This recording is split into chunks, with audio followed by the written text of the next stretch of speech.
Alam mo minsan, hindi talaga mawala sa isip ko yung tanong na gumugulo sa isipan ko. Kung ako pa ba ay mahal mo o may iba ng laman ng puso mo. Kasi oo, tayo pa pero yung atensyon mo ay hindi ko na nararamdaman pa. Kaya mahal sabihin mo kung ano ba talaga. Kung ano ba talaga yung totoong nararamdaman mo.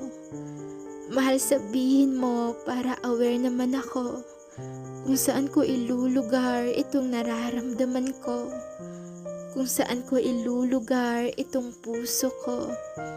Kasi pati ako ay naguguluhan na rin. Litong-lito na kung ano ba yung totoo. Kung mahal mo ba talaga o ako lang nagmamahal mag-isa. Kung ako pa ba talaga o may iba na sa'yong nagpapasaya. Kung mananatili ka pa ba o hinihintay mo na lang na bitawan kita. Kasi mahal, gusto ko mang isipin na mahal mo pa ako. Gusto ko mang isipin na napaparaning lang ako.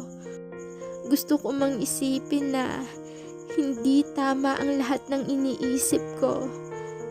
Pero iba kasi yung nararamdaman ng puso ko. Iba yung pinaparamdam mo. Kaya hindi ko talaga maiwasan na isipin ang mga negatibo. Wala ka kasing assurance na binigay sa akin. Kaya hindi ko talaga maiwasan na mag-overthink. Wala ka kasing pinapadama na mahal mo ako. Kaya di ko talaga maiwasan na maging ganito. Kaya pakiusap kung mahal mo pa ako, ipadama mo. Kasi hindi mo man sinasabi sa akin na wala ka na sa aking pagtingin. Pero ramdam ko na hindi na ako. Hindi na ako yung taong nagpapatibok ng puso mo. Kaya mahal, sana sabihin mo sa akin ng diretso para aware naman ako. At para alam ko kung susuko na ba ako o ilalaban pa ang relasyon matagal nating binuo.